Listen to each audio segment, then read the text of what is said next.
आगे बढ़ते हैं। खैर इस बीच आपको इंतज़ार होगा आज के जो डीलिंग रूम में गपशप चल रही है, जो गर्मा गर्मी खबरें हैं वो कौन कौन सी हैं।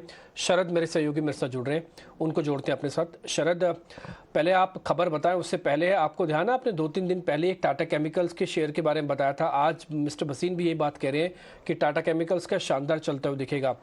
तो इस तरह के जो बेहतरीन शेयर होते हैं वो आपकी तरफ से आते हैं। आज कौन से शेयर चुन के लाए हैं आप?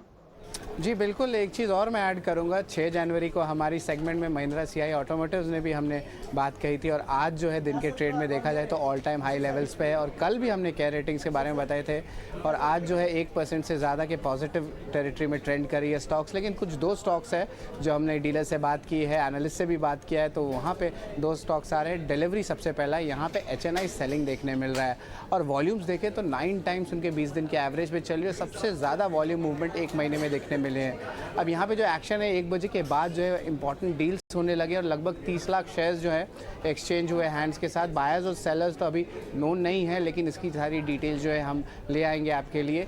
और इसके अलावा जो है स्टॉक में भी देखें तो पिछले 4 सेशन में थोड़ी सी प्रेशर देखने मिल रही है, सेलिंग लगभग 5% का गिरावट आया है। दूसरा स्टॉक अब फोकस में रहेगा रेन इंडस्ट्रीज़, और यहाँ पे जो है डीलर्स कह रहे हैं कि बजट तक जो है केमिकल शेयर्स में बाइंग देखने मिल सकती है। और इसके अलावा स्टॉक स्पेसिफिक अगर बात करें तो यहाँ पे इनके कोई शेयर्स गिरवी नहीं है, प्लेज ज़ीरो है। और स्टॉक की अगर वॉल्यूम्स के बारे में बात करें तो वो लगभग 3 गुना जो उनके एवरेज वॉल्यूम से उससे ज़्यादा जो है ट्रेड कर रही है। और इसके अलावा जो है पिछले हफ्ते जो पूरी बाज़ार टूटी थी, तो उसके बावजूद जो है स्टॉक में लगभग 7% का रिटर्न दिया था, तो ये इंपॉर्टेंट फिगर रहेगा। और वायदे बाज़ार में देखें तो पिछले 2 दिन में बाइंग भी देखने मिल रही है, तो ये दोनों स्टॉक्स जो है आपके फोकस में रहने चाहिए।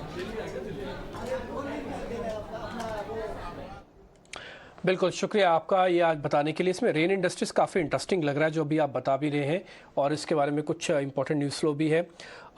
रेन के बारे में ज़रा पता करते हैं। आदित्य, आप ज़रा रेन इंडस्ट्रीज़ के चार्ट खोलिए। थोड़ी देर पहले मिस्टर वसीन आके टाटा केमिकल्स बता गए हैं, शरद कह रहे हैं रेन इंडस्ट्रीज़। ये तो तय है कि केमिकल शेयर्स के अंदर कुछ ना कुछ अच्छा हो रहा है। और जब मैं दोनों बोल रहे थे ना, तो दोनों के चार्ट्स भी चेक कर रहा था। एक्चुअली टाटा केमिकल्स तो ब्रेकआउट कैंडिडेट है, और ये भी ब्रेकआउट कैंडिडेट है। अब आप जरा दोनों बताना चाहो तो आपकी मर्जी, एक बताना चाहो आपकी मर्जी, नहीं बताना चाहो तो भी आपकी मर्जी। चार्ट अच्छे हैं तो बताना चाहूंगा। रेन इंडस्ट्री में अच्छा ब्रेकआउट आया है। इवन शरद बता रहे थे कि अच्छा मोर देन एवरेज वॉल्यूम है, तो अच्छा पार्टिसिपेशन दिख रहा है, एग्रेशन दिख रहा है बायर्स के साइड से।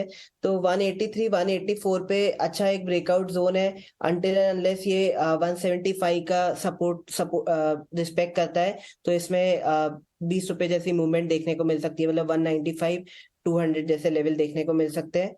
और टाटा केमिकल में स्किप करूंगा। इट्स एक्चुअली कंसोलिडेटिंग, तो अभी ज्यादा कुछ साइंस नहीं है, technical science, so I skip that. गर्म है सेगमेंट से कई सारे स्टॉक्स और उनसे जुड़ी खबरें, और साथ ही डीलिंग रूम में जो बातचीत चल रही है वो सब आपके सामने लाने की कोशिश। लेकिन आइए इसी के साथ हमारे बीटीएसटी ट्रेड्स भी क्या है एक्सपर्ट की तरफ से, वो भी क्विकली समझ लेते हैं। क्योंकि इस बाजार में जहां पर एक्शन काफी हद तक दिख रहा है, स्टॉक स्पेसिफिक मूव्स कौन से शेयर्स वो ले जाना चाहेंगे समझना भी काफी जरूरी है। अजीश जी, कोई बीटीएसटी ट्रेड इन स्तरों पर कोई सुझाना चाहेंगे? बिल्कुल मानसी जी, तो पहला स्टॉक मुझे यहाँ पे जो अट्रैक्टिव लग रहा है वो है कैम्स का।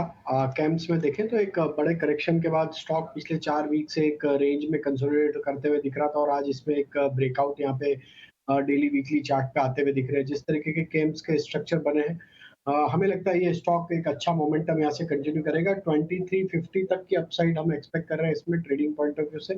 करंट लेवल से स्टॉप लॉस होगा करीब 2245 के आसपास। जो दूसरा स्टॉक हमें यहाँ पे अट्रैक्टिव लग रहा है वो हमने ऑलरेडी एक बार पहले भी शेयर किया था, कैमलिन फाइन साइंस। और हमें लगता है जिस तरीके के स्ट्रक्चर है स्टॉक के, आज एक अच्छा मूव लेने के बाद वापस स्टॉक एक डिप लेते हुए दिख रहा है। स्टॉक वापस से एक अट्रैक्टिव लेवल के आसपास ट्रेड कर रहा है, जो कि है करीब 162 के आसपास। तो ये स्टॉक में वापस हमें लगता है कि एक बाइंग इंटरेस्ट यहाँ पे बनते हुए दिखेगा, और ये स्टॉक में 158 का स्टॉप लॉस रखें। अपसाइड के टारगेट हम प्रोजेक्ट कर रहे हैं इसमें वापस 175 178 तक के। तो जो तीसरा स्टॉक होगा वो आईडीएफसी लिमिटेड होगा। स्टॉक में एक साइडवेज कंसोलिडेशन है, ऑलमोस्ट 7-8 डे का ये कंसोलिडेशन का ब्रेकआउट यहाँ पे करते हुए दिख रहा है डेली चार्ट पे। ओवरऑल स्टॉक में एक स्ट्रेंथ बनी हुई है। वीकली चार्ट पे थर्ड कंसेक्यूटिव वीक है जहाँ पे हायर हाई फॉर्मेशन बनते हुए दिख रहे हैं। तो IDFC लिमिटेड यहाँ पे इस BTST किया जा सकता है। अपसाइड के टारगेट यहाँ पे 90 रुपीज तक आते हुए दिख सकते हैं। स्टॉप लॉस होगा करीब 82 रुपीज के आसपास। शेयर्स और तीनों खरीदारी की तरफ BTST के तौर पर लेकर जाना चाहेंगे। स्पेशलिटी केमिकल्स तो हमारे दिग्गज एक्सपर्ट्स के लगातार रेडार पर आता हुआ। कैमलिन फाइन साइंसेस पर खरीदारी की राय, IDFC लिमिटेड और साथ ही कैम्स पर खरीदारी की राय राजेश जी की तरफ से। आदित्य, आप बताइए, आपके रेडार पर कौन से स्टॉक्स हैं? BTST के तौर पर क्या ले जाना चाहेंगे? मेरे रडार पे बैंकिंग और ऑटो स्टॉक्स हैं। तो पहला स्टॉक जो रहेगा वो रहेगा फेडरल बैंक। अभी 138 के भाव पे अच्छा तेजी बन रही है, उस भाव पे ले सकते हैं। 133 का स्टॉप लॉस रहेगा, 148 160 का टारगेट रहेगा। सेकंड स्टॉक रहेगा इंडसइंड बैंक, 1236 पे बाय रहेगा, 1196 का स्टॉप लॉस और 1316 का टारगेट।